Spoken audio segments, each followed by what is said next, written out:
हमारी channel job carrier એજ્યુકેશનને subscribe કરો તથા આ વિડીયોને લાઈક કરો અને શેર કરો. હવે એક જગ્યા જે છે જે પોસ્ટનું નામ છે પેટા હિસાબનીશ સબ ઓડિટર એન્ડ હિસાબનીશ ઓડિટર પેટા તિજોરી અધિકારી અધિક્ષક.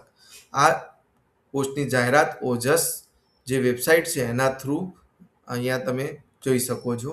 હવે એની ડિટેલની અંદર તમે જોઈ શકો છો કે આ વર્ક 3ની જોબ છે અને આનો જે ડિપાર્ટમેન્ટ છે એ ફાઇનાન્શિયલ ડિપાર્ટમેન્ટ છે અને ડ્યુટી જે છે એની અંદર તમે પેટા હિસાબનીશ અથવા સબ ઓડિટર અને હિસાબનીશ ઓડિટર અથવા પેટા તિજોરી અધિકારી અધિક્ષકની આ જોબ છે. અને પે સ્કેલ તમે જોશો કે બહુ સારો પે સ્કેલ છે. પેટા હિસાબનીશની અંદર 25,500થી 81,100 રૂપિયા સુધીનો છે અને હિસાબનીશની અંદર 39,900થી 1,26,700 રૂપિયા પર મંથનો પે સ્કેલ છે અને એનો પ્રોબેશન જે પિરિયડ છે એ 5 વર્ષનો છે. આની જે એજ લિમિટ છે એ મિનિમમ 20 વર્ષથી મેક્સિમમ 35 વર્ષ એજ હોવી જોઈએ. તો તમે આ જોબ માટે અહીંયા ઓજસની વેબસાઇટ થ્રુ અહીંયા એપ્લાય નાઉ બટન ઉપર ક્લિક કરી અને એપ્લાય કરી શકો છો. જે આ પોસ્ટ જે નોટિફિકેશન આપેલી છે એ ગુજરાત ગૌણ સેવા પસંદગી મંડળ દ્વારા ગાંધીનગર દ્વારા જાહેરાત આપવામાં આવી છે. પોસ્ટનું નામ તમને ખબર છે કે પેટા હિસાબનીશ અથવા સબ ઓડિટર વર્ગ 3ની છે અને હિસાબનીશ ઓડિટર અથવા પેટા તિજોરી અધિકારી અથવા અધિક્ષક વર્ગ 3ની આ જે જોબ છે એના માટે અહીંયા ડિટેલ આપેલી છે. હવે આ સુધારા જાહેરાત છે એની અંદર શું છે તો ગુજરાત ગૌણ સેવા પસંદગી મંડળ ગાંધીનગર દ્વારા સરકારશ્રીના નાણાં વિભાગના નિયંત્રણ હેઠળના ખાતાના વડા નિયામક શ્રી હિસાબ અને તિજોરીની કચેરી હસ્તકની પેટા હિસાબનીશ સબ ઓડિટર વર્ગ 3ની સવર્ગની કુલ 321 જગ્યાઓ અને હિસાબનીશ ઓડિટર પેટા તિજોરી અધિકારી અથવા અધિક્ષક વર્ગ 3ની સવર્ગની કુલ 105 જગ્યાઓ સીધી ભરતીથી ભરવા જાહેરાત તારીખ 15/11/2025 રોજ પ્રસિદ્ધ કરી તારીખ 17/11/2025 થી તારીખ 30/11/2025 દરમિયાન ઉમેદવારો પાસે ઓનલાઈન અરજી પત્રકો મંગાવવામાં આવેલા હતા. એ વખતે અરજી માટે મંગાવવામાં આવ્યા હતા. પછી દરમિયાન નાણાં વિભાગના નિયંત્રણ હેઠળના ખાતાના વડા નિયામક શ્રી હિસાબ અને તિજોરીની કચેરી હસ્તકની પેટા હિસાબનીશ સબ ઓડિટર વર્ગ 3ની સમવર્ગની 10 વર્ષીય ભરતી કેલેન્ડરના ફાળે આવતી કુલ 671 જગ્યાનું માંગણા પત્રક મંડળને મળેથી મંડળની મંજૂરી બાદ હવે પછી જે જાહેરાત ક્રમાંક છે નંબર આપેલો છે અંતર્ગત પેટા હિસાબની સબ ઓડિટર વર્ગ 3ની સવર્ગની કુલ 321 જગ્યાઓને બદલે કુલ 671 જગ્યાએ ધ્યાને લેવાની રહેશે. એટલે મૂળ જગ્યાઓ વધારી નાખી 321ની જગ્યાએ 671 કરી નાખી. જ્યારે હિસાબનીશ ઓડિટર પેટા તિજોરી અધિકારી અધિક્ષક વર્ગ 3ની સવર્ગની કુલ 105 જગ્યાઓ મૂળ જગ્યામાં દર્શાવેલ વિગતે યથાવત રહેશે. તો આ 105 જગ્યાઓ આ પોસ્ટ માટે રાખેલી છે. તો આથી હવે નીચે દર્શાવ્યા મુજબની જગ્યાઓ સીધી ભરતીથી ભરવાની રહેશે જે સંબંધિત ઉમેદવારોએ ધ્યાન લેવાની રહેશે. તો તમે અહીંયા જોઈ શકો છો જગ્યાઓની વિગતો આપેલી છે. સવર્ગવાર જગ્યાઓની વિગતો તમે દરેક જે બી કાસ્ટ છે એ પ્રમાણે અહીંયા જગ્યાઓની ડિટેલ આપેલી છે. તમે અહીંયા જોઈ શકો છો. બરાબર. પેટા હિસાબની સબ ઓડિટર વર્ગ 3ની નાણાં વિભાગની છે આ ટોટલ 671 છે. જ્યારે હિસાબનીશ ઓડિટર પેટા તિજોરી અધિકારી અધિક્ષક વર્ગ 3ની 105 છે. તો ટોટલ 776 જગ્યાઓ ખાલી છે. તો આ જગ્યાઓમાં બતાવેલું છે બિન અનામત માટે કેટલી છે, આર્થિક રીતે નબળા વર્ગની કેટલી છે, અનુજાતિ માટે કેટલી છે, બરાબર. બધા અનુજનજાતિ બિન અનામત સામાન્ય વર્ગ માટે તો આ બધા વર્ગો માટે અહીંયા તમે જોઈ શકો છો. દિવ્યાંગ માટે 19 સીટો છે, બરાબર. તો અહીંયા તમે જોઈ શકો તો બધા વર્ગો માટે છે. અને ઉપર દર્શાવેલી જગ્યાઓ પૈકી માજી સૈનિકો અને દિવ્યાંગ ઉમેદવારો માટેની સવર્ગવાર અનામત જગ્યાઓ નીચે દર્શાવ્યા મુજબની રહેશે. તો તમે અહીંયા જોઈ શકો પેટા હિસાબની સબ ઓડિટર વર્ગ 3ની છે એ માજી સૈનિકો માટે 67 છે, જ્યારે દિવ્યાંગ જે છે એમની માટે 19 છે. અને દિવ્યાંગતાની અંદર કેટેગરી છે A B C D and E. તો એ પ્રમાણે પણ તમે જગ્યાઓ જોઈ શકો છો. અહીંયા પીડીએફમાં આપેલી જ છે, આ પીડીએફમાંથી તમે જોઈ શકો છો.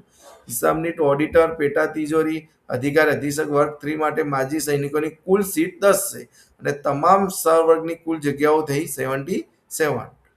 આ રીતે તમે જોઈ શકો. અહીંયા એક કેટેગરી બતાવી છે કે કેવી રીતે એ અંધત્વ દિવ્યાંગ જે ઉમેદવારો છે એમના માટે એ કેટેગરીમાં અંધત્વ, ઓછી દ્રષ્ટિવાળા, બીને બધિરને ઓછું સાંભળનારા, સીને મગજનો લકવો અને ડી સ્વલિનતા અને એ બહેરાશ માટે. તો આ રીતે તમને જોઈ શકો છો. બોલો, દરેક કેટેગરી અંધત્વ અથવા ઓછી દ્રષ્ટિવાળા, પછી ઓછું સાંભળનારા, મગજનો કોઈ લકવો હોય એમના માટે, બૌદ્ધિક દિવ્યાંગતા હોય એમના માટેની બધી જ ડિટેલ તમે અહીંયા જોઈ શકો છો. કે અહીંયા તમે જે જગ્યા ઉમેદવારી હોય એમને તેમજ અનામત સિવાયની જગ્યા પર દિવ્યાંગ ઉમેદવારોની ઉમેદવારી નોંધવા માંગે ત્યારે નીચે મુજબની દિવ્યાંગતા માન્ય રહેશે. તો આ પ્રમાણે દિવ્યાંગતા માન્ય તમારી રહેશે.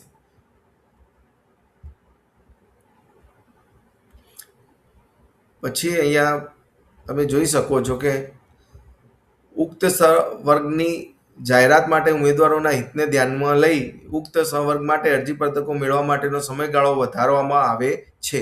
આ માટે ઉમેદવારોએ ojas.gujarat.gov.in વેબસાઇટ પર તારીખ 2 જૂન 2026 એટલે કે 2 કલાકથી તારીખ 30 જૂન 2026 દરમિયાન ઓનલાઈન ભરી શકશે. તમે ઓનલાઈન આ વેબસાઇટમાં જઈ અને ભરી શકો છો અને ઓનલાઈન માધ્યમ ફી ભરવાની તારીખ એ 2/7/2026 સુધીની રહેશે.